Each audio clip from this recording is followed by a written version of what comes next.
Hello बच्चों, this is Prateek, senior physics faculty Resonance Kota. आज हम डिस्कस करेंगे जो जेई मेन का पेपर था 1 का मॉर्निंग शिफ्ट का। बहुत इजी पेपर था। एक एक करके हम क्वेश्चन डिस्कस करेंगे। और जैसा मैंने फर्स्ट डे डिस्कस किया था, आपको बताया था कि पेपर बहुत इजी है, आगे के भी पेपर ऐसे ही आसान होंगे। ये फाइट होगी, ये कंपटीशन होगा कि किस स्लॉट का पेपर सबसे आसान है, ऐसा ही है। तो ये वाला जो स्लॉट का पेपर है ये भी बहुत आसान सा ही पेपर है। एक एक करके हम क्वेश्चन देखेंगे। हमने जो ये क्वेश्चंस कलेक्ट किए हैं वो बच्चों से पूछ के कलेक्ट किए हैं, जितना उनको याद रह पाया। Today we will discuss 30 problems. तो हमने सारे क्वेश्चंस रिट्रीव किए हैं। हो सकता है जब आप ये क्वेश्चन का डिस्कशन देखो तो आपको लगे कि ये लैंग्वेज थोड़ी डिफरेंट होनी चाहिए, ये पॉसिबल है। बट आई थिंक जो क्वेश्चन का 99% कंटेंट है, क्या पूछा है, क्या आंसर है, वो आपको वैसा ही मिलेगा। ऑप्शंस में भी करेक्ट ऑप्शन के अलावा जो ऑप्शंस होंगे वो आपको लगेगा कि नहीं, इस फॉर्म में नहीं, दूसरे फॉर्म में दिया है। एक या दो प्रॉब्लम में ऐसा हो सकता है। आई एम नॉट सेइंग कि हर प्रॉब्लम में ऐसा होगा, कुछ क्वेश्चन में ऐसा हो सकता है। तो स्टार्ट करते हैं अपना डिस्कशन। पहले क्वेश्चन से क्या पूछा था, किसका था? तो ये जो प्रॉब्लम है ये करंट इलेक्ट्रिसिटी का प्रॉब्लम है। कुछ रेजिस्टेंस का इस तरह का नेटवर्क था और ए और बी के बीच में मुझे आर इक्विवेलेंट की वैल्यू निकालनी है। तो ए और बी के बीच आर इक्विवेलेंट निकालने के लिए पहले तो ये जो क्वेश्चन है, आप ये मान लो कि अगर कोई कॉम्प्लिकेटेड सर्किट आपको दिख रहा है प्रॉब्लम में, तो वो मैक्सिमम चांसेस हैं कि बैलेंस्ड व्हीटस्टोन ब्रिज का हो। अगर नहीं दिख रहा है तो तीसरी आंख से देखने की कोशिश करो, ट्राई करो कि वो आपको वैसा दिखे। मैक्सिमम चांसेस हैं कि वैसा हो जाएगा। अगर नहीं होगा then you will have to apply KVL और other methods to solve it. तो ये जो प्रॉब्लम है ये देखने में भले ही डायरेक्टली व्हीटस्टोन नहीं लग रहा हो, लेकिन थोड़ा अगर मैं रीअरेंज करूं तो आपको ये समझ में आ जाएगा कि ये आर और ये 3R 1:3 का रेशियो है। ये 2R और 6R ये भी 1:3 का रेशियो है। तो बीच में जो ये 9R फंसा हुआ है ये हम हटा सकते हैं। ये व्हीटस्टोन ब्रिज है ए और बी पॉइंट के बीच में, बीच का रेजिस्टेंस 9R आप हटा सकते हो क्योंकि ये बैलेंस्ड है। रेशियो 1/3 दिया है। एक बार 9R बच्चों हट गया तो ये R और 3R सीरीज में हो गया 4R, और 2R और 6R is going to B 8R। तो ये जो प्रॉब्लम है बहुत सिंपल सा प्रॉब्लम पैरेलल कॉम्बिनेशन का हो गया।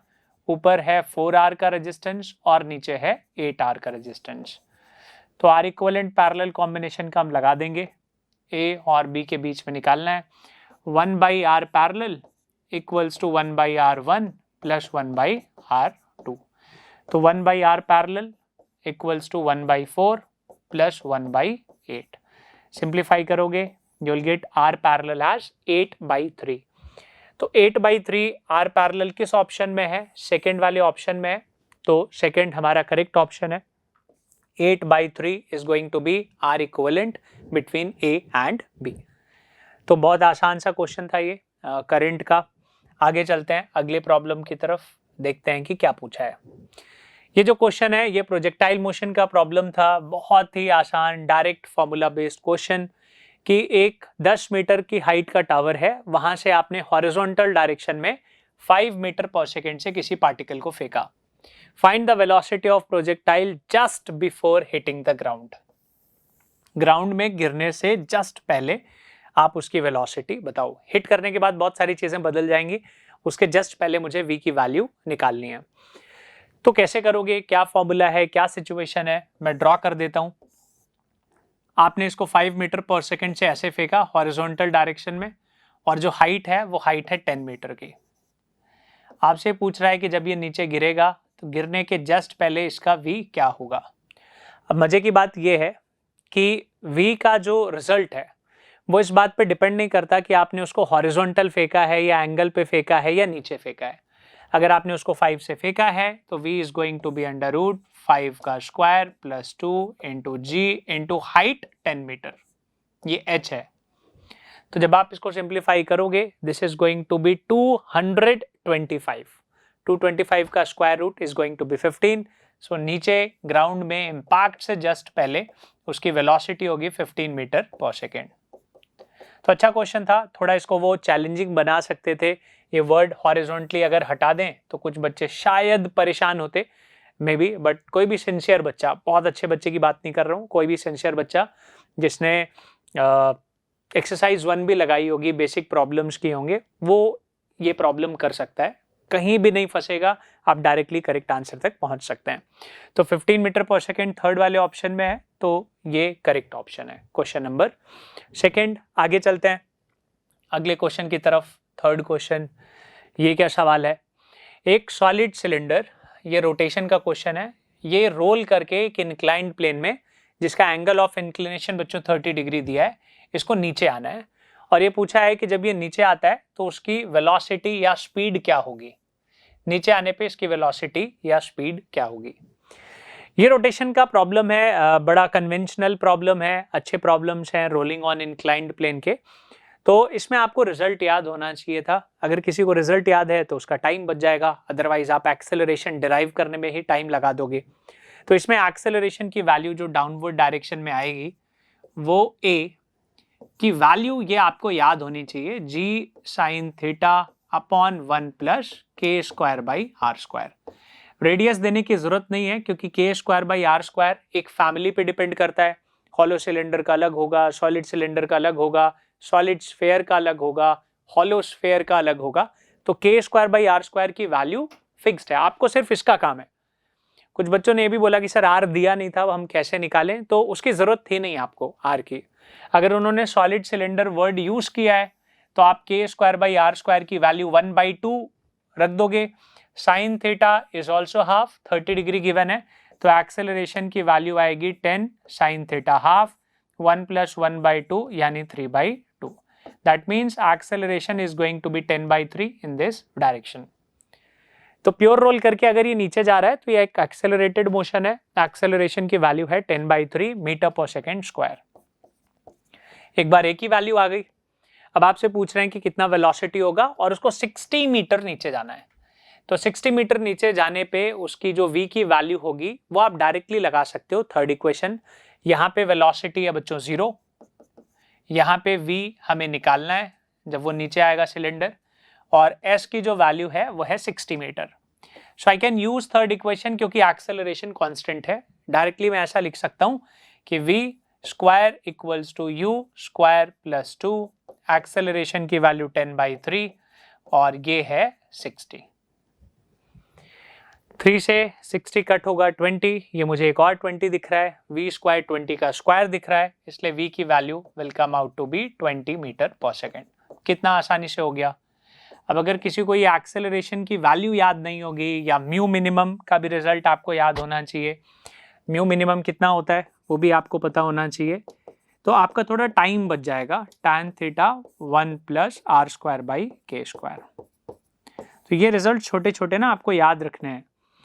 जेई मेन में तो जो मैंने इस बार का पेपर देखा है या और भी पेपर देखे हैं तो 80% क्वेश्चंस डायरेक्टली फॉर्मूला बेस्ड आ रहे हैं, जेई एडवांस में लगभग 30% हो जाता है। यहाँ तो अभी जितने भी स्लॉट के पेपर्स हुए हैं 80%, 75 to 80% questions are directly formula based. तो आपको थोड़ा बहुत फॉर्मूला पता है, आपने इक्वेशन लगाई, आपका आंसर आ गया। तो क्या करेक्ट ऑप्शन है, 20 किस ऑप्शन में है, क्वेश्चन नंबर थर्ड का आंसर है सेकेंड वाला, 20 मीटर पर सेकेंड। एक बात मैं और बता दूं कि थोड़ा सा बच्चों को ये याद करने में कि क्या इंटीजर था क्या सिंगल करेक्ट था, तो हमने सभी के ऑप्शंस बना दिए हैं। हो सकता है कि आपको लगे कि ये वाला क्वेश्चन इंटीजर में पूछा गया था, पॉसिबिलिटी है, बट हमने उसको ऑप्शन के फॉर्म में ही रखा है। आगे चलते हैं, अगला क्वेश्चन है मैग्नेटिक इफेक्ट ऑफ करंट का। मैग्नेटिक फील्ड पूछ रहे हैं ओ पे, बहुत सिंपल सा diagram, again directly formula based question. देखो इस पॉइंट पे जो मैग्नेटिक फील्ड होगी वो इस वाले सेगमेंट की वजह से नहीं होगी। ये जो वायर आपको दिख रहा है नीचे की तरफ, इस वायर की वजह से there is no magnetic field, there is no magnetic field. क्यों नहीं है ऐसा? क्योंकि आर वेक्टर और जो करंट का डायरेक्शन है, आप जो dl क्रॉस r देखते हो तो dl का डायरेक्शन भी यही है, r वेक्टर भी यही है, तो dl cross r is going to be 0। Line segment के अगर लाइन पे ही पॉइंट आ जाएगा तो there is no magnetic field, क्योंकि dl वेक्टर भी यही है करंट का डायरेक्शन और r वेक्टर भी यही है, dl क्रॉस r की value is going to be 0। इसकी वजह से there is no magnetic field. इसकी वजह से yes there is going to be magnetic field, half wire का फॉर्मूला यहाँ पे लग जाएगा और ये एक हाफ सर्कल की वजह से भी यहाँ पे मैग्नेटिक फील्ड आएगा। अब आपने फॉर्मूला जब लिखा तो दो मैग्नेटिक फील्ड मिलेंगे। इसका वायर की वजह से होता है, फुल वायर की वजह से होता है mu naught by 4 pi 2I/r। एक पार्ट है, आगे का नहीं है, तो मैं सीधे I/r यूज कर लेता हूँ। Mu naught by 4 pi I/r, अगर करंट मैंने I माना है तो, और r ये डिस्टेंस है। तो ये इस वाले पार्ट की वजह से आ गया मैग्नेटिक फील्ड एटो। फिर ये जो सेमी सर्कल है इसकी वजह से magnetic field mu naught by 4 pi I θ/r, theta की वैल्यू 180 डिग्री है, तो I θ/r का मतलब पाई से पाई कट जाएगा, या आप इसको ऐसे भी छोड़ सकते हो एक बार। अब मेरे पास ये दो मैग्नेटिक फील्ड हैं। आप में से बहुत सारे लोग इतना पहुंचने के बाद भी गड़बड़ कर देते हो कि मैग्नेटिक फील्ड नेट ओ पे निकालना था तो कुछ लोगों ने माइनस कर दिया, कुछ लोगों ने √B1² + B2² भी लिखा है, जो कि गलत है। हालांकि ऑप्शंस देखोगे तो आपको समझ में आ जाएगा कि कोई रूट वाला फॉर्म तो नहीं बन रहा है, माइनस प्लस में गड़बड़ कर सकते हो। तो मैग्नेटिक फील्ड का डायरेक्शन देखना, ये करंट का डायरेक्शन है, पॉइंट नीचे है तो मैग्नेटिक फील्ड आपकी तरफ है, तो ये जो करंट कैरिंग वायर है उसकी वजह से magnetic field is towards you. और इसमें करंट जो आपको दिख रहा है वो एंटी क्लॉकवाइज है, एंटी क्लॉकवाइज में भी डायरेक्शन इज टुवर्ड्स यू। तो दोनों ये जो बी है इसका डायरेक्शन सेम है, बी का डायरेक्शन सेम है तो हम नॉर्मली ऐड कर सकते हैं। म्यू नॉट I/r को आप बाहर ले लो और फिर 4 भी बाहर चला जाएगा, म्यू नॉट I/4r को बाहर कर लेते हैं तो 1 is going to be 1 + 1/π। So the correct option is going to be this. Mu not I/4r बाहर आ गया, ये 1 + 1/π लिखा है, जो उन दोनों को आप ऐड करोगे तो आपको मिलेगा। तो कौन सा ऑप्शन करेक्ट है? सेकंड वाला, सेकंड हमारा करेक्ट आंसर है। कैसा क्वेश्चन था? डायरेक्टली फॉर्मूला बेस्ड, तो आपसे ये क्वेश्चन भी बनना चाहिए। आगे चलते हैं। अगला क्वेश्चन क्या है? ये डी ब्रॉगली वेवलेंथ पे एक क्वेश्चन उन्होंने पूछा है, थोड़ा सा आपको परेशान करने की कोशिश की है कि जो वेलोसिटी है वो प्रोटॉन की 1/10 वेलोसिटी है स्पीड ऑफ लाइट का। अगर कोई स्पीड बच्चों लाइट के बहुत कंपैरेबल हो जाए, जिसमें हम v²/c² को 1 के सामने इग्नोर ना कर पाए, देन जो आप काइनेटिक एनर्जी लिखते हो कि ½ mv² होगा, वो हम नहीं लिख पाएंगे। जैसे फोटोन की भी काइनेटिक एनर्जी हम mc² लिखते हैं, हम फोटोन की काइनेटिक एनर्जी ½ mc² नहीं लिखते। लेकिन अगर स्पीड 1/10, 1/20, 1/100 है, जिसमें हम ये रिलेटिविस्टिक इफेक्ट इग्नोर कर दें, then we can write kinetic energy directly as ½ mv²। थोड़ा बहुत फर्क आएगा, लेकिन जो बच्चों ने ऑप्शन बताया वो ऑप्शन बड़े नॉर्मल से ऑप्शन थे, 2:1, 1:4, 4:3, 4:1, तो इसलिए हम रिलेटिविस्टिक वाली चीज़ों को इग्नोर कर सकते हैं इस पर्टिकुलर प्रॉब्लम में। अब अगर डी ब्रॉगली वेवलेंथ सेम है, इसका मतलब डी ब्रॉगली वेवलेंथ का मतलब होता है h/p। अगर लैम्डा सेम है तो इसका मतलब p सेम होना चाहिए, linear momentum must be equal. अगर दोनों का लीनियर मोमेंटम इक्वल है और मैं रिलेटिविस्टिक इफेक्ट इग्नोर कर रहा हूं, तो एक का यानी प्रोटॉन का काइनेटिक एनर्जी हो जाएगा p²/2m और अल्फा पार्टिकल की काइनेटिक एनर्जी हो जाएगी p², इसका भी सेम मोमेंटम है क्योंकि लैम्डा सेम है तो p सेम होना चाहिए। 2 ये मास ऑफ प्रोटॉन है, ये मास ऑफ अल्फा पार्टिकल है। इन दोनों का जब रेशियो लोगे आप तो देखो p² 2 ये कट जाएगा, k proton upon k alpha particle equals to, इनको हम डिवाइड कर रहे हैं तो मास ऑफ अल्फा पार्टिकल ऊपर आ जाएगा, मास ऑफ प्रोटॉन नीचे आ जाएगा, which is going to be 4। तो k proton upon k alpha particle is going to be 4:1। किस ऑप्शन में 4:1 है? डी ऑप्शन यानी फोर्थ वाला ऑप्शन, ये करेक्ट ऑप्शन है। तो अगर ये वर्ड वो यूज नहीं भी करते तो बच्चों के लिए अच्छा होता, ये यूज करके अगर इस तरह का ऑप्शन दिया है तो आपको परेशान होने की जरूरत ही नहीं है, आप डायरेक्टली ऐसा कर सकते हो। वैसे भी जब आप v²/c² देखोगे तो ये 1/100 आ जाएगा, which you can ignore in comparison to 1। चलो आगे चलते हैं। अगला सवाल क्या है? A body is traveling with a velocity v1 to cover AB, then v2 to cover BC, then v3 to cover CD। तो अगर मैं एक रास्ते को ऐसे 3 हिस्सों में A, B, C और D, ऐसे 3 हिस्सों में मैं एक रास्ते को चेंज कर दूं, बांट दूं, ये भी डिस्टेंस d है, ये भी डिस्टेंस d है, ये भी डिस्टेंस d है, तो ये इक्वल इक्वल डिस्टेंस वाला केस हो गया। v1, v2, v3 स्पीड है, इसमें हार्मोनिक मीन आपका रिजल्ट आता है।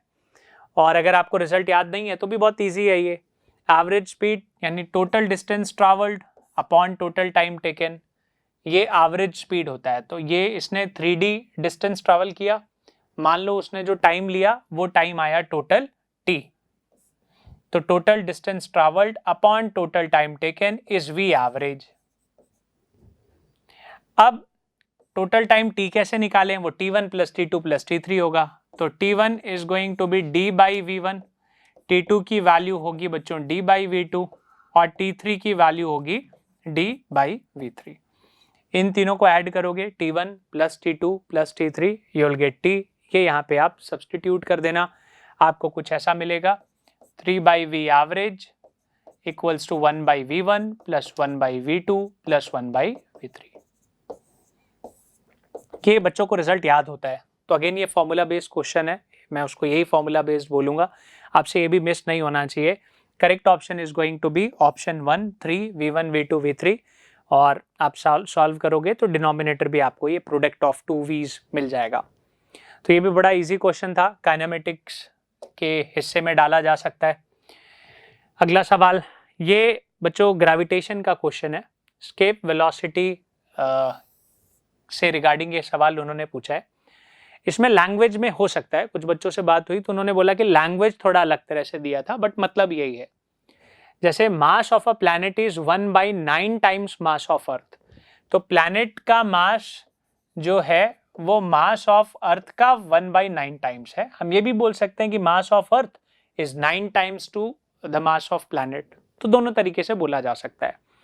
और क्या दिया है, radius of planet is half the radius of earth, तो जो प्लैनेट का रेडियस है वो रेडियस ऑफ अर्थ का हाफ है बाई 2।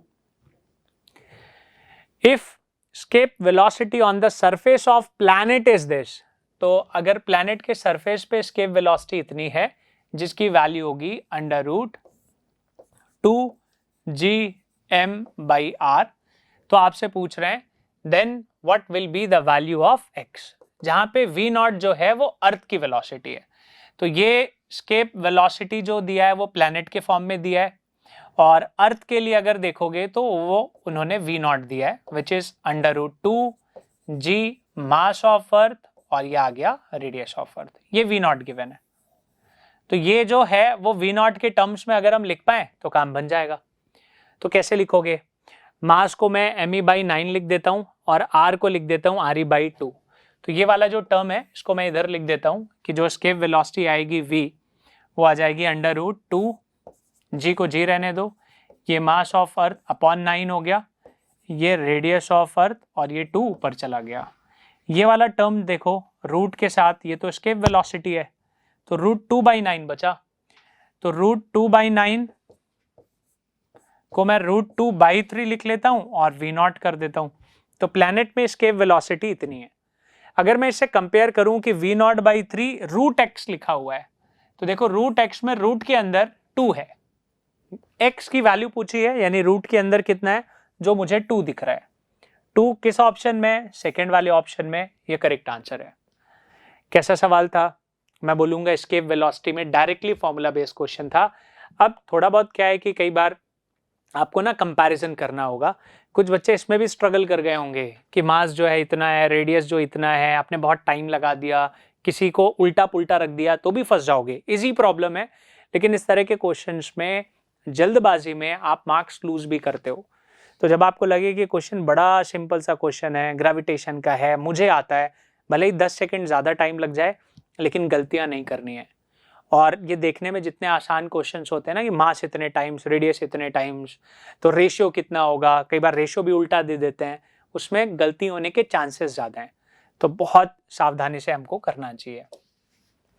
आगे चलते हैं, अगला क्वेश्चन देखते हैं।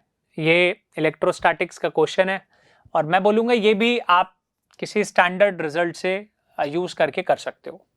सिचुएशन ये है बच्चों की, 2 चार्ज हैं और वो 2a डिस्टेंस से सेपरेटेड है। सेंटर से अगर मैं डिस्टेंस बनाऊं तो वो टू वे डिस्टेंस है, मतलब ए इधर और ए इधर, टू वे डिस्टेंस है, और ये सेंटर वाला पॉइंट मैंने मार्क कर लिया, ये दोनों चार्ज हैं Q और Q, ये फिक्स्ड है।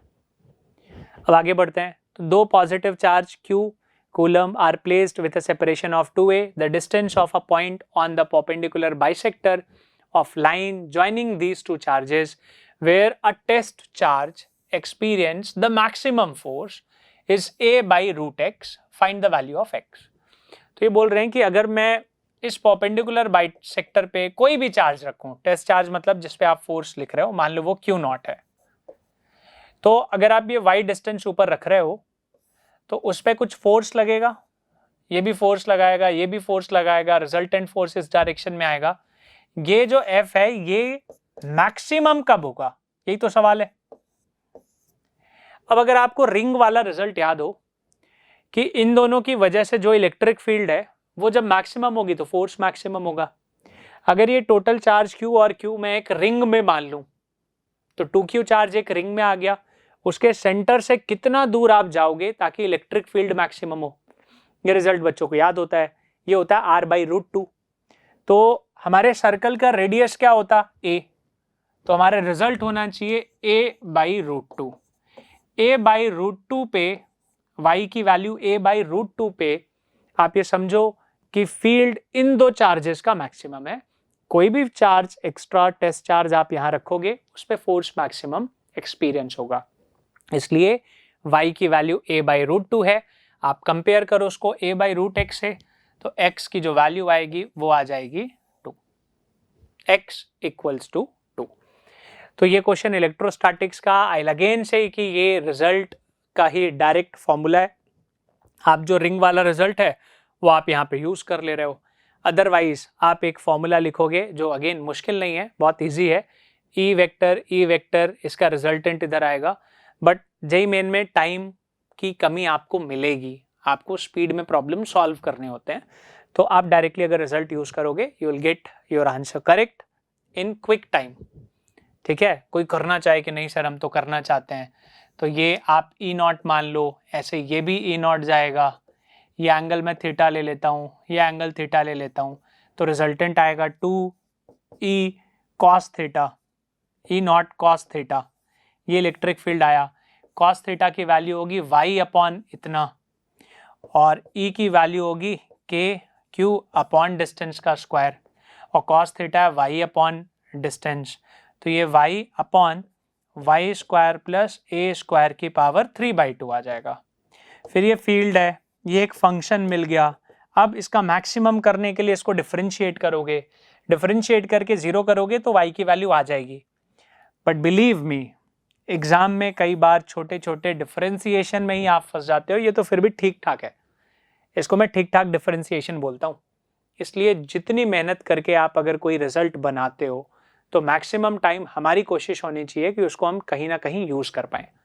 तो यूज करते तो बहुत आसान क्वेश्चन है, कोई ऐसे करने बैठ जाएगा तो उसके लिए डिफिकल्ट प्रॉब्लम भी हो जाएगा, तो हमें बचना चाहिए। आगे चलते हैं अगले क्वेश्चन की तरफ। अगला क्वेश्चन क्या है, वंडरवॉल पे बेस्ड एक क्वेश्चन है, नाम पे मत जाओ, ये यूनिट एंड डायमेंशन का सवाल है। रियल गैस इक्वेशन में ये डायमेंशन प्रेशर का डायमेंशन होगा और n इंटू बी का डायमेंशन v का डायमेंशन होगा। तो n इंटू बी का dimension is the dimension of volume, तो जो b का डायमेंशन है वो हो गया बच्चों वॉल्यूम का डायमेंशन अपॉन n, इसका डायमेंशन जो भी v बाई n है उसका डायमेंशन आ गया। Similarly A N square a का डायमेंशन, n स्क्वायर का डायमेंशन अपॉन v स्क्वायर का डायमेंशन, अलग अलग चलो लिख लेते हैं, ये प्रेशर का डायमेंशन है। अब आपसे पूछा है कि बताओ b स्क्वायर बाई a का डायमेंशन किसके सिमिलर है, b स्क्वायर अपॉन a का डायमेंशन। तो बच्चों मुझे b का डायमेंशन दिख रहा है, तो b स्क्वायर का मतलब v स्क्वायर का डायमेंशन, n स्क्वायर का डायमेंशन, तो ये तो b स्क्वायर हो गया। अब a से डिवाइड कर देते हैं, a का डायमेंशन होगा प्रेशर का डायमेंशन, v स्क्वायर का डायमेंशन अपॉन n स्क्वायर का डायमेंशन जो यहां आ जाएगा। ये डायमेंशन इससे कट गया, वी स्क्वायर का डायमेंशन इससे कट गया, तो ये 1/p का डायमेंशन आ गया। p का डायमेंशन बल्क मॉड्यूलस का डायमेंशन है, तो 1/p 1 बल्क मॉड्यूलस का डायमेंशन है। 1 बल्क मॉड्यूलस का मतलब है कंप्रेसिबिलिटी, तो कंप्रेसिबिलिटी किस ऑप्शन में? थर्ड हमारा करेक्ट आंसर है। नेक्स्ट आगे मूव करते हैं अगले क्वेश्चन में। देखो कितना आसान था वो भी। अगला क्वेश्चन है थर्मोडायनेमिक्स पे वर्क का।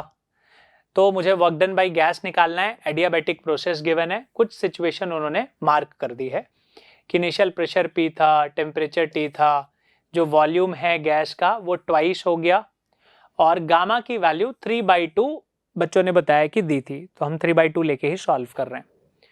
तो गामा की वैल्यू 3/2, इनिशियल प्रेशर और टेम्परेचर P और T, वॉल्यूम V था वो डबल हो गया ट्वाइस, तो वॉल्यूम इज ट्वाइस यानी बाद में 2V हो गया। अब आइडियल गैस इक्वेशन में आप अगर वर्क डन देखोगे तो वर्क डन होता है -nr delta T. Delta T को मैं T final minus T initial लिखता हूं अपॉन गामा -1, ये है वर्क डन। तो T फाइनल T इनिशियल अगर T के टर्म्स में मिल जाए, क्योंकि चारों ऑप्शन में मुझे T दिख रहा है, प्रेशर रखना नहीं है मुझे, तो मैं PV raise to the power जो गामा है उससे कुछ कन्वर्ट कर लेता हूं T और V में, ताकि मुझे नया टेम्परेचर मिल जाए। तो वो कैसे करोगे? तो P को मैं nRT, आप देखो आइडियल गैस इक्वेशन होता है PV equals to nRT, nR तो कांस्टेंट है, तो P इंटू V T जैसा है, तो P को मैं T अपॉन V लिख सकता हूं। तो अगर इसको मैं T अपॉन V लिखूंगा तो V की पावर गामा -1 हो जाएगा, और T की पावर 1, ये भी कांस्टेंट आएगा, कुछ C डैश नया कांस्टेंट आ गया। अब वॉल्यूम अगर डबल होगा तो टेम्परेचर में क्या फर्क पड़ेगा ये देखते हैं। गामा की वैल्यू है 3/2, तो gamma -1 is going to be half. इसका मतलब है कि T is inversely proportional to √V। Volume अगर डबल हो गया होगा तो टेम्परेचर 1/√2 टाइम्स हो जाएगा। अगर वॉल्यूम आपने डबल कर दिया है तो टेम्परेचर विल बिकम 1/√2 टाइम्स, तो फाइनल टेम्परेचर जो है वो T/√2 आ जाएगा, और इनिशियल टेम्परेचर वो T गिवन है। आ गया वर्क डन। चलो देखो कैलकुलेट करते हैं। Work done W equals to, calculate करते हैं W की वैल्यू इस इक्वेशन में रख देते हैं, -nR, T फाइनल का मतलब T/√2, T इनिशियल मतलब T अपॉन गामा -1 मतलब हाफ।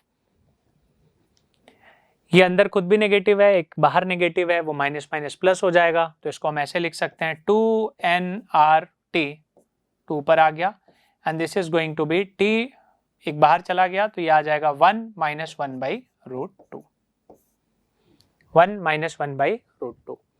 2 को अंदर भी ले जा सकते हो, तो 2 - √2 बन जाएगा nRT बाहर। तो ऑप्शंस देखो, nRT बाहर, T अंदर, 2 - √2, ये 2 अंदर गया तो 1 के साथ 2, और 2/√2 इज गोइंग टू बी √2। ये करेक्ट ऑप्शन है, third is the correct option. कैसा क्वेश्चन था?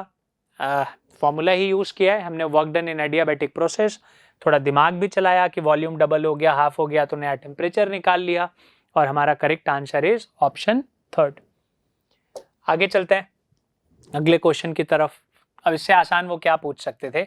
एक वर्क डन का क्वेश्चन पूछा है, फोर्स जो है वो कांस्टेंट है, एक पॉइंट से दूसरे पॉइंट तक ले जाने के लिए क्या वर्क डन होगा वो हमें बताना है। तो R1 की वैल्यू गिवन है, R2 गिवन है, displacement vector is going to be R2 vector minus R1 vector, और जिसकी वैल्यू हो जाएगी 5 - 2 3 I cap, -3 + 1 -2 J cap, 1 - 7 -6 K cap. ये आ गया डिस्प्लेसमेंट। फोर्स वेक्टर जो है वो कितना है? 5I 3J 2K। Work done constant force के केस में F.S डायरेक्टली लिख सकते हो, दोनों का डॉट लेना है।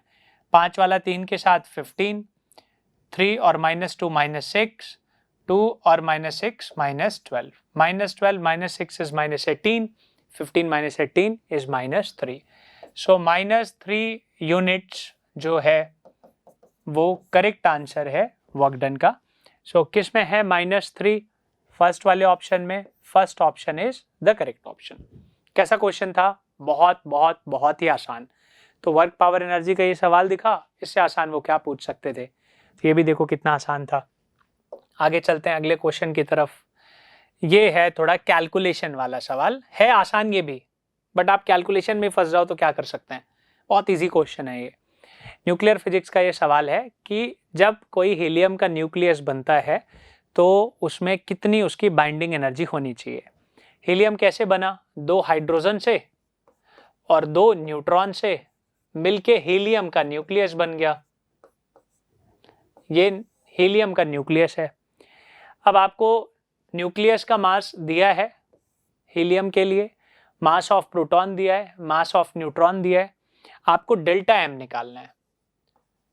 तो डेल्टा एम होगा 2 times mass of proton, H को मैंने प्रोटॉन के लिए लिखा था, MP कर देता हूँ, 2 times mass of neutron, Mn भी कर दो, minus mass of helium MHE, इसके न्यूक्लियस का मास माइनस कर दिया। This will give you delta M.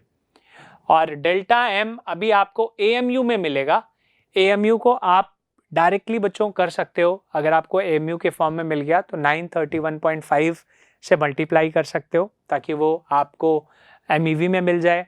अगर आपको यहाँ पे मिनी जूल वगैरह पूछा है तो आप ऐसा कर सकते हो कि ये जो AMU में मास आएगा 1 AMU is roughly 1.66 into 10 raised to the power minus 27 kg। AMU में वैल्यू रखो, इतना मल्टीप्लाई करो, एक बार वो kg में आ गया तो mc स्क्वायर, तो डेल्टा एम AMU में into 1.66 into 10 raise to the power minus 27, ये आ गया kg में। c स्क्वायर का मतलब 3 into 10 raise to the power 8 का स्क्वायर। ये करना है। जब आप सॉल्व करोगे you will get the correct answer as 4.1 millijoule. इतना काम, इतनी बाइंडिंग एनर्जी होगी, इतनी एनर्जी रिलीज हुई। जब ये बन रहा था तो इतनी एनर्जी रिलीज हो गई, जिसको हम बाइंडिंग एनर्जी बोलते हैं। ये क्वेश्चन न्यूक्लियर फिजिक्स का सबसे आसान क्वेश्चन में से ही एक क्वेश्चन है जिसमें मुझे बाइंडिंग एनर्जी निकालनी है, which is delta m into c square. अगर ये MEV में भी दिया होता तो वो वैल्यू भी बच्चे याद रखते हैं, 931.5 इंटू डेल्टा एम इन AMU। उन्होंने मिली जूल में, ऐसा बच्चों ने बताया कि MJ या मिली जूल में दिया है, तो आप उसको SI यूनिट में कन्वर्ट कर लो, या तो आप उसको MEV में निकालने के बाद भी जूल में कन्वर्ट कर सकते हो। तो ये जो है करेक्ट ऑप्शन है 4.1 mJ। आगे चलते हैं अगले क्वेश्चन की तरफ, देखते हैं कि क्या पूछा है। If the tension in a string is 70 newton, ये स्ट्रिंग वेव का सवाल है। टेंशन आपको गिवन है, मास पर यूनिट लेंथ यानी म्यू गिवन है 7 into 10 raise to the power minus 3, और वेलोसिटी पूछा है। और क्या पूछ सकते थे इससे आसान। स्ट्रिंग में, स्ट्रिंग के रिस्पेक्ट में जो डिस्टर्बेंस होता है, वेव होती है, उसकी स्पीड होता है √T बाई म्यू। T की वैल्यू है 70 और म्यू की वैल्यू है 7 into 10 raise to the power minus 3। आप सॉल्व करोगे तो 10 की पावर 4 का रूट है which is going to be 100। SI unit है तो metre per second. 100 metre per second किस ऑप्शन में है, फोर्थ में। ये हमारा करेक्ट आंसर है। तो ये कितना आसान सा क्वेश्चन था। आगे चलते हैं अगले क्वेश्चन की तरफ। Which of the following frequency does not lie in FM, frequency modulation range. जो लोग अपने कार में कभी FM सुनते होगे तो तुम्हें ये पता होना चाहिए कि 88 से कम आपको नहीं दिखता और 108 से ज़्यादा नहीं होता। FM का रेंज यही है 88 टू 108। तो जो इस रेंज से बाहर है वो ये है, ये FM में नहीं आएगा। 64 megahertz will not come in FM यानी फ्रीक्वेंसी मॉड्यूलेशन। तो ये जो क्वेश्चन है ये भी POC का क्वेश्चन है, बहुत ही आसान क्वेश्चन है। ये भी आई थिंक आपसे बन गया होगा। तो देखते हैं अगला सवाल क्या है। अगला क्वेश्चन इलेक्ट्रोस्टैटिक्स का है। 2 मेटालिक शीट इनफाइनाइट शीट की तरह आपको लेना है। सिग्मा उनका चार्ज डेंसिटी गिवन है और 3 रीजन है 1, 2 और 3। यहाँ पे हमें इलेक्ट्रिक फील्ड की वैल्यू बतानी है कि किस रीजन में क्या होगा। तो ऑप्शंस कुछ बच्चों ने बताया ऐसा होगा कि E1 इतना, E2 इतना, E3 इतना, ये हमें निकालना था। अब मुझे पता है कि जितना E1 पे होगा मैग्नीट्यूड वाइज उतना ही E3 पे मैग्नीट्यूड होना चाहिए। डायरेक्शन जरूर ऑपोजिट होगा, magnitude is going to be same.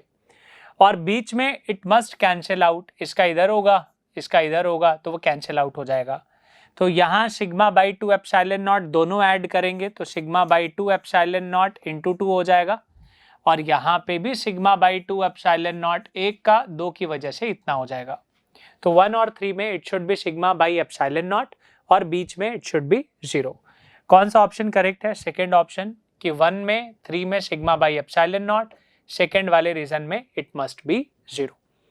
तो ये क्वेश्चन था। कैसा सवाल बोलूंगा मैं इसको? तो अगेन ये फॉर्मूला बेस्ड क्वेश्चन था, इजी प्रॉब्लम था। आई थिंक ये आपसे बन गया होगा। आगे चलते हैं।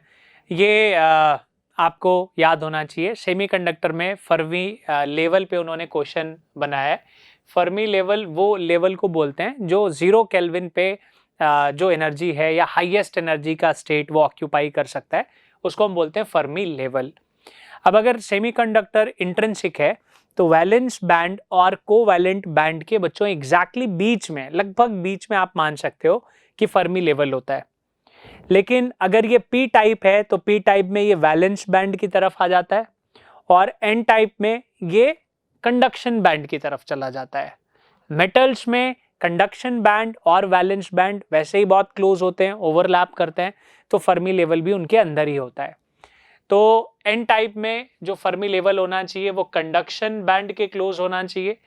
पी टाइप में जो फर्मी लेवल होना चाहिए यानी highest energy state at 0 kelvin, वो वैलेंस बैंड के पास होना चाहिए। मेटल में बीच में होगा, इनसाइड ईच अदर, और intrinsic semiconductor in between conduction and valence band, almost midway में होता है।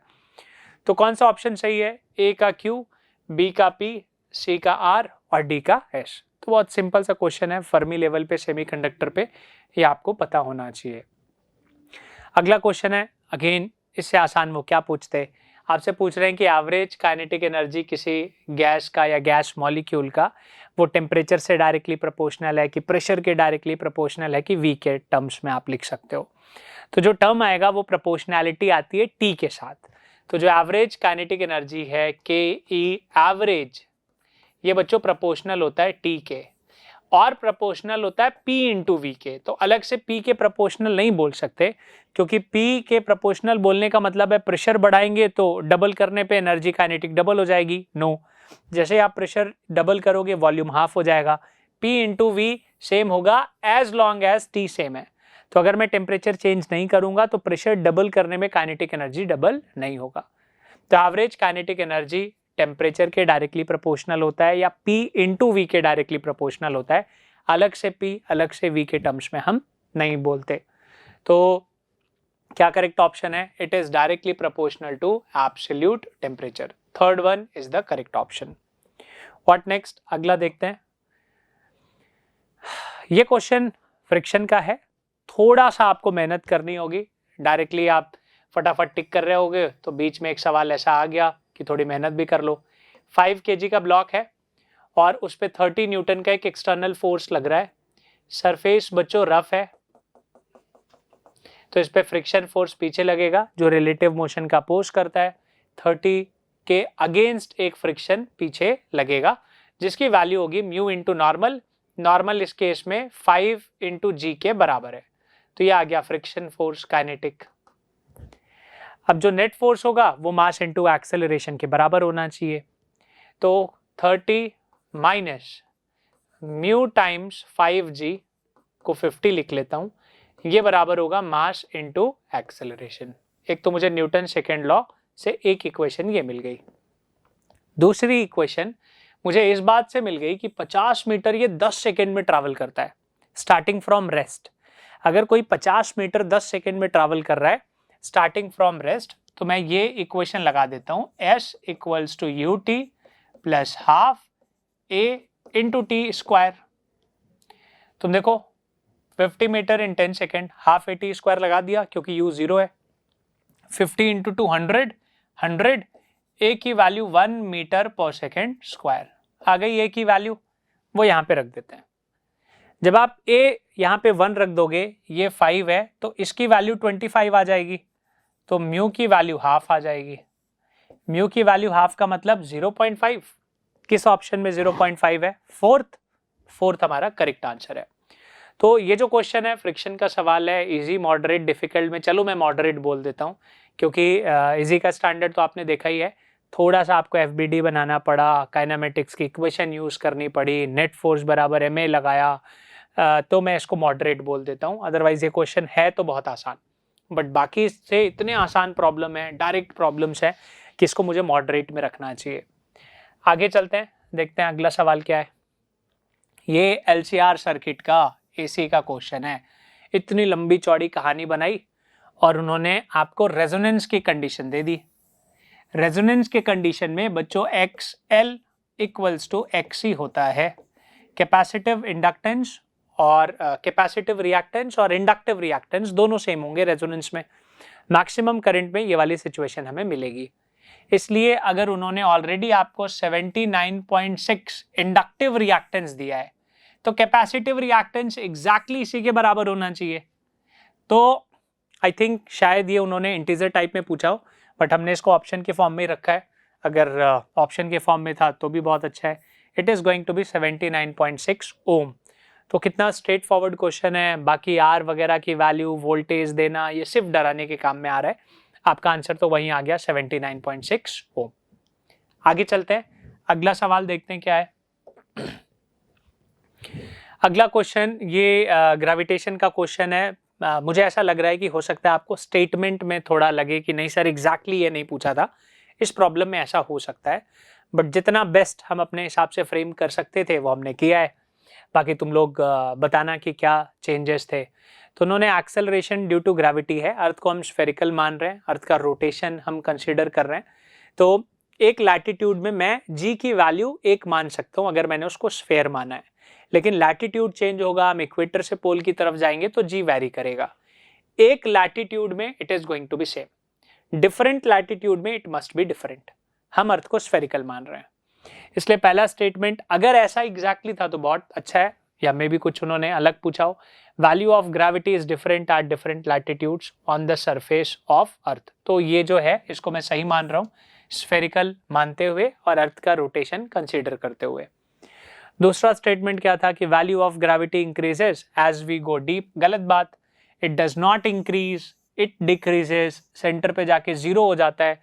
तो सेकेंड वाला स्टेटमेंट फॉल्स, पहला वाला स्टेटमेंट ट्रू। करेक्ट है थर्ड आंसर, थर्ड ऑप्शन जो है वो करेक्ट ऑप्शन है। आगे चलते हैं, क्या क्वेश्चन है ये। In a hydrogen atom an electron is in ground state, receives 12.75 electron volt energy. Calculate the angular momentum of the electron in the higher energy level. तो बेचारा ग्राउंड स्टेट से यानी n इक्वल्स टू 1 से jump करके कहीं चला गया, मुझे नहीं पता किस लेवल पे अभी गया, लेकिन उसको कुछ एनर्जी मिली। उससे हम ये डिसाइड कर सकते हैं कि वो कहाँ जाएगा। मैंने कुछ लेवल्स ऐसे ही बना लिए हैं, अब वो कहाँ जाएगा ये कैसे निकालें। तो एनर्जी आपने दी 12.75, ये एनर्जी लेके वो किस ऑर्बिट में जाएगा, तो हम एनर्जी डिफरेंस लिख रहे हैं। 12.75 equals to 13.6, electron volt cut गया, ये आ जाएगा 1/1 का स्क्वायर माइनस 1/x का स्क्वायर। जब आप सॉल्व करोगे, कर लेना आप आराम से, हमने किया है तो मैं डायरेक्टली ये रिजल्ट लिख लेता हूँ कि x will be very close to 4, तो मैं x की वैल्यू 4 ले लेता हूँ। तो x की वैल्यू 4 रखोगे तो एग्जैक्टली वो जो लेवल आएगा वो 12.75 आ जाता है, या लगभग वही आ जाता है। तो इसका मतलब है वो जंप करके यहाँ आ गया। तो n इक्वल्स टू 4 पे उसका क्या एंगुलर मोमेंटम है ये पूछा है। एंगुलर मोमेंटम mvr बच्चों nh/2π के बराबर है। तो अगर n की वैल्यू 4 मिल गई तो इसका मतलब है ये 4h/2π, इसका मतलब है 2h/π। h की वैल्यू 6.6 इंटू 10⁻⁻34, उसमें आप 2 मल्टीप्लाई कर दो, तो करेक्ट आंसर जो आएगा वो ऑप्शन आ जाएगा थर्ड वाला, विच इज 13.24/π इंटू 10⁻⁻34। h की वैल्यू रख देंगे 6.6 into 10⁻⁻34. So when you will put the value, you will get this as the correct option. बहुत आसान सा क्वेश्चन था ये भी मॉडर्न फिजिक्स का। अगला देखते हैं ये सरफेस टेंशन का सवाल है। एक बड़ी ड्रॉप को 125 ड्रॉप्स में हम डिवाइड करते हैं और drop of radius 10 raise to the power -3 metre each, यानी एक एक mm के रेडियस में हमने 125 ड्रॉप्स बना लिए हैं। तो ये बाद वाले रेडियस जो हैं वो गिवन है और सरफेस टेंशन जो लिक्विड का है वो गिवन है 0.45 न्यूटन पर मीटर और आपको change in magnitude of surface energy निकालना है। तो ये कैसे करोगे? देखो, सरफेस एनर्जी का फॉर्मूला होता है सरफेस टेंशन इंटू एरिया। अगर ड्रॉप है तो T इंटू 4πr², तो ये हो गया surface energy T into 4πr²। पहले बड़ा रेडियस था, फिर उसको कट करके छोटे छोटे में आपने डिवाइड किया तो सरफेस एनर्जी बढ़ेगी और जो सरफेस एनर्जी में चेंज है वो मुझे निकालना है। तो ये मैं नाम दे देता हूं। मान लो एक कैपिटल R से आपने कट करके 125 छोटे छोटे रेडियस बना लिए, 125, और इसका रेडियस स्मॉल r ले लेता हूं। तो एक तो मैं वॉल्यूम कंजर्वेशन लगाऊंगा और इसकी एनर्जी टोटल लिखूंगा। ये U इनिशियल हो गया, U final is going to be T into 4π small r² into 125। ये आ गया फाइनल। अब स्मॉल r कैपिटल R में क्या रिलेशन है ये देख लेते हैं। तो वॉल्यूम मस्ट बी सेम, तो वॉल्यूम कंजर्वेशन लगा दो। 4/3πr³ must be equals to 125 4/3π small r³ 4/3π cut जाएगा, capital R³ equals to 125 small r³। Cube root लोगे 125 का 5 आ जाएगा, तो capital R equals to 5 times small r। ये मिल गया। अब सब कुछ दिया है, U इनिशियल दिया है, U फाइनल दिया है, सरफेस टेंशन T की वैल्यू गिवन है, ये T है। कैपिटल R स्मॉल r हमको पता है, वो वैल्यू रखेंगे और चेंज इन पोटेंशियल एनर्जी आप निकाल सकते हो, इन दोनों का डिफरेंस। जब आप सॉल्व करोगे तो this will come out to be the correct answer which is 5.65 into 10 raise to the power -4 joule. ये सही आंसर है, फर्स्ट ऑप्शन। तो आपको करना है क्या है, आप सारी चीजें बोर्ड पे लिखी हैं बच्चों। T की वैल्यू डाल दो, कैपिटल R की वैल्यू, स्मॉल r की value, small r 10 raise to the power -3 given है, capital R 5 into small r है, सब कुछ यहाँ पे सब्सटीट्यूट करना है। तो बहुत आसान सा क्वेश्चन था। अगला देखते हैं ये सवाल क्या है। ये भी न्यूक्लियर फिजिक्स का क्वेश्चन है। तो आप देखो, मॉडर्न फिजिक्स से टोटल 4 आ गए, 2 मॉडर्न फिजिक्स वाले पार्ट से, ये दूसरा न्यूक्लियर का है। तो 2 न्यूक्लियर से 2 मॉडर्न का दिख रहा है। मतलब न्यूक्लियर में एक डी ब्रॉगली का था और एक अभी हमने एनर्जी डिफरेंस एंगुलर मोमेंटम का देखा। रेडियो एक्टिव सब्सटेंस 2 है, A और B, और A का जो अमाउंट है इनिशियल नंबर ऑफ न्यूक्लियस है वो 4 टाइम्स है B के। तो Na जो है वो है 4 टाइम्स ऑफ Nb। तो 4 Nb और Nb ऐसे हैं इनिशियल मॉलिक्यूल्स। Na है 4 Nb और एक है Nb। इसका जो हाफ लाइफ है वो है 5 मिनट्स A का। तो अगले 5 मिनट में हो जाएगा 2 Nb 5 मिनट्स में। अगले 5 मिनट्स में ये हो जाएगा बच्चों 1 Nb। एक और 5 मिनट्स अगर हम दें तो ये हो जाएगा Nb/2। 3 हाफ लाइफ में ये ऐसा हो गया। जबकि ये एक हाफ लाइफ यानी 15 मिनट्स में हाफ हो जाएगा, यानी Nb/2। देखो बराबर हो गया ना। टाइम कितना है, 5 5 5 15 और ये भी 15। तो 15 मिनट्स में जो B वाला है वो Nb का हाफ हो जाएगा और जो A वाला है वो भी फाइनली Nb का हाफ ही हो गया। तो वो टाइम कौन सा टाइम है, जब दोनों का अमाउंट बराबर हो जाएगा, 15 मिनट्स। तो करेक्ट ऑप्शन इज ऑप्शन 3।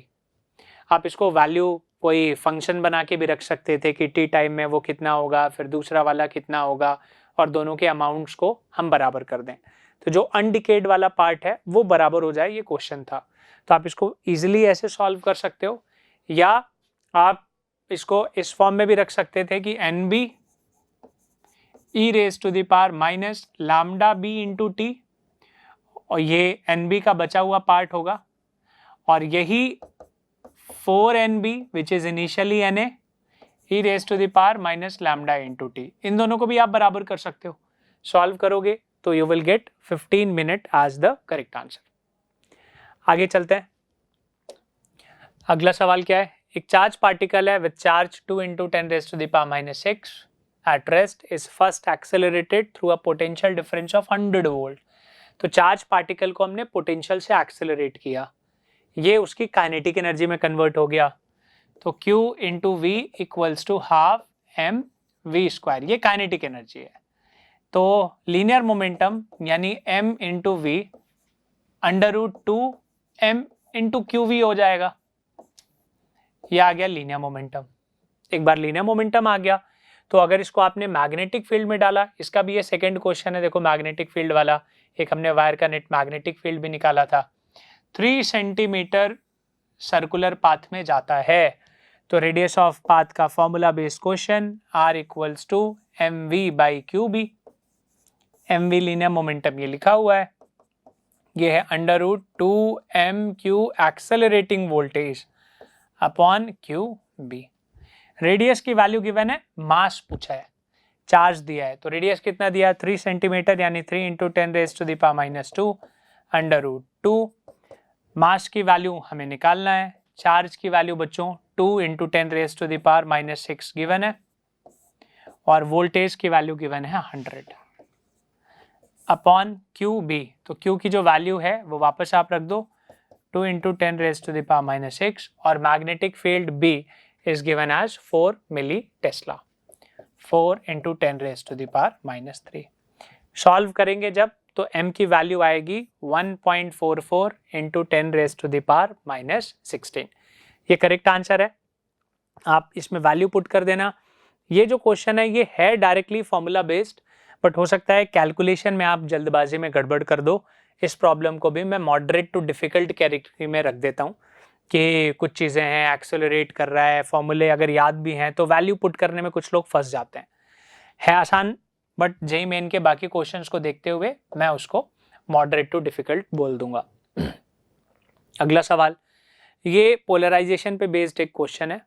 इसमें बोल रहा है कि जो पोलराइजर है उनके एक्सिस के बीच में जो भी नेक्स्ट है वो 45 डिग्री का एंगल है। तो अगर I0 बाई 64 मुझे फाइनली मिलता है तो कितने पोलराइजर्स हैं ये मुझे बताना था। पहले अगर प्लेन पोलराइज्ड लाइट नहीं है, अनपोलराइज्ड है I0, तो पहले पोलराइजर के बाद वो वैसे ही हाफ हो जाता है, I0 बाई 2, हाफ इंटेंसिटी चली गई। उसके बाद अगर दूसरा हमने पोलराइजर रखा और वो एंगल थीटा है, तो ये हो जाता है I0 by 2 cos square theta. फिर उतना ही थीटा यानी 45 डिग्री है, कॉस स्क्वायर 45 रखोगे तो 1 बाई रूट 2 का स्क्वायर आएगा, और 1 बाई रूट 2 का स्क्वायर मतलब I0 बाई 4, हाफ हो गया। अगला रखूंगा तो इसका हाफ हो जाएगा I0 बाई 8, अगला रखूंगा तो इसका हाफ हो जाएगा I0 बाई 16, और रखोगे तो I0 बाई 32, और रखोगे तो I0 बाई 64।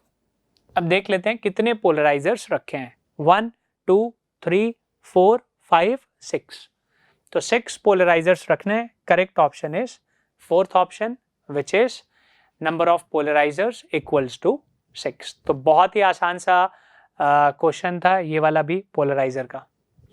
तो बच्चों नेक्स्ट क्वेश्चन देखते हैं। ये क्वेश्चन ज्योमेट्रिकल ऑप्टिक्स का क्वेश्चन है और इसमें आपको थोड़ा कैलकुलेशन करना पड़ा होगा, तो मैं इसको चलो डिफिकल्ट में डाल देता हूँ। और डिफिकल्ट है नहीं, डायरेक्टली है तो formula based, but you will have to calculate, थोड़ी मेहनत करनी पड़ेगी। तो बाकी सारे क्वेश्चंस के कंपैरिजन में एक क्वेश्चन ये मैं डिफिकल्ट बोल देता हूँ या मॉडरेट बोल सकता हूँ। एक रॉड है 10 सेंटीमीटर का और इसको हमने कॉन्केव मिरर के सामने रखा है।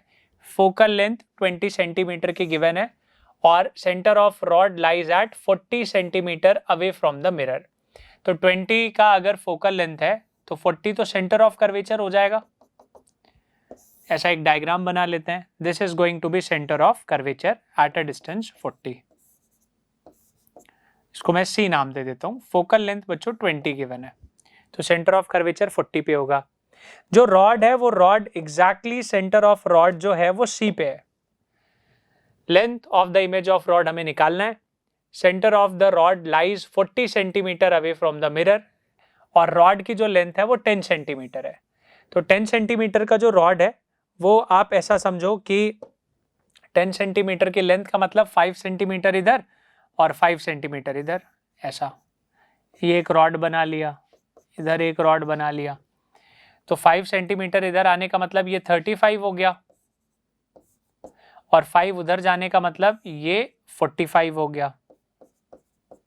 तो 35 सेंटीमीटर और 45 सेंटीमीटर दो ऑब्जेक्ट्स हैं, उनकी इमेज कहाँ बनेगी ये हम देख लें अगर, तो उनका जो गैप होगा it will give you the distance between the 2 points, जो हमें फाइनली इमेज ऑफ रॉड का लेंथ दे देगा। तो मिरर फॉर्मूला क्या है, 1/v + 1/u = 1/f। ये फॉर्मूला हम यूज करने जा रहे हैं, 1/v + 1/u = 1/f with sign convention. तो इंसिडेंट रेज मिरर में इस तरफ से जाएंगी तो ये साइड पॉजिटिव है, ये साइड नेगेटिव है, तो u की वैल्यू है -35, उसके लिए v मुझे निकालना है, और फोकल लेंथ है -20।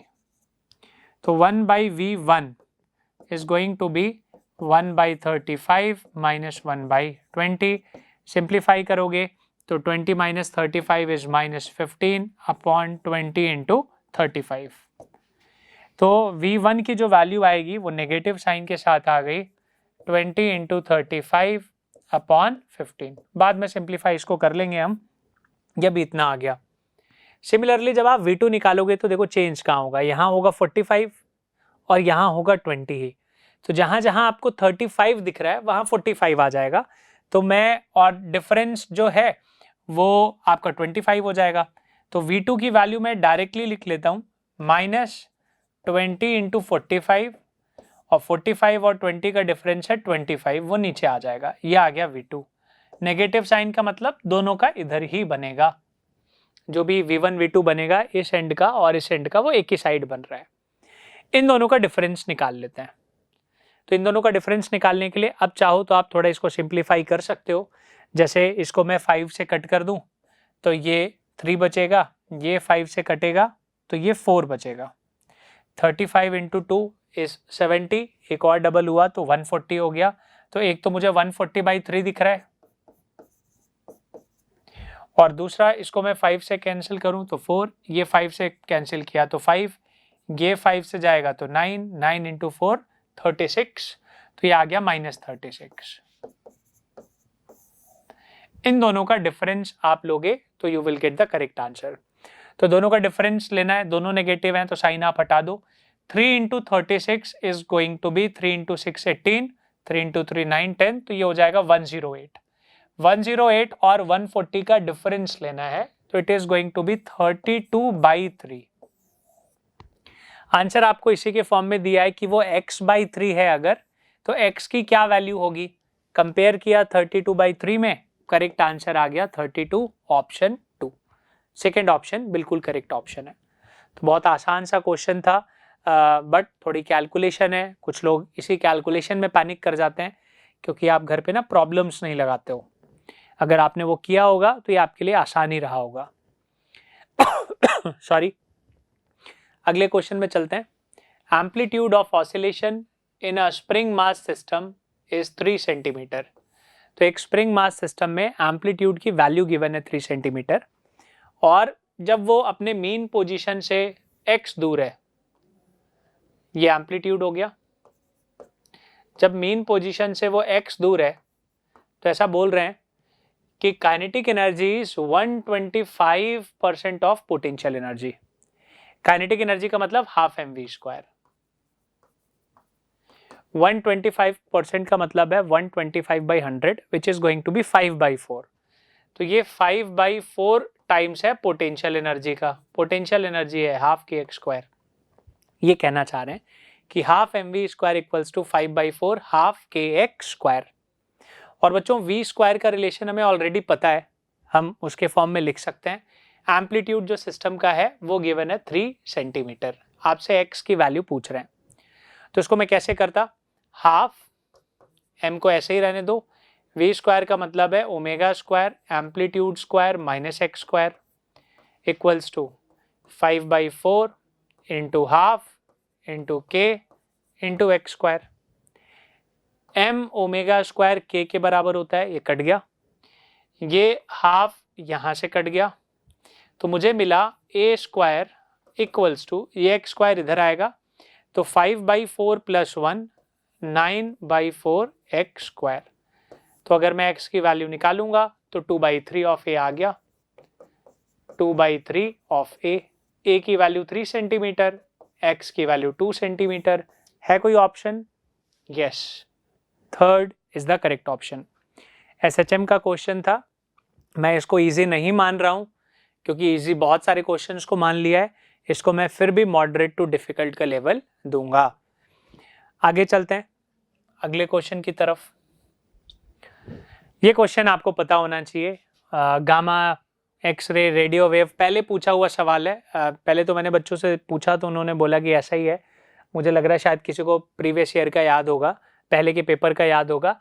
तो ये आपको पता होना चाहिए कि gamma ray radio active decay में निकलता है, एक्स रेज इनर शेल वाले से निकलता है, माइक्रोवेव क्लिस्ट्रॉन से, रेडियो वेव रैपिड एक्सेलरेशन। तो correct option is going to be A, ये आपको पता होना चाहिए, ये पहले सवाल भी आ चुका है।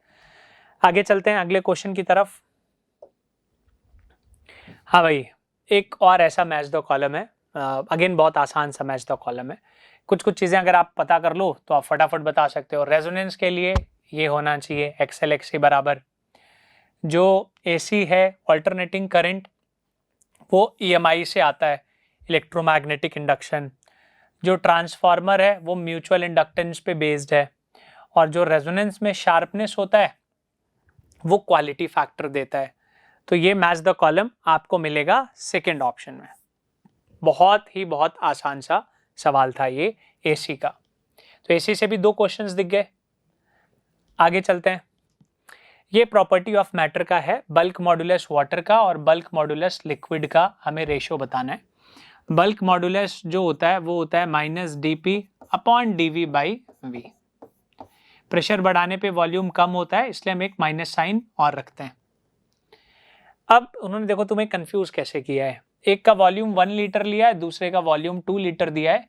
परसेंटेज डिक्रीज बोलते हैं कि एक में हुआ 0.01% का, एक में डिक्रीज हुआ 0.03% का।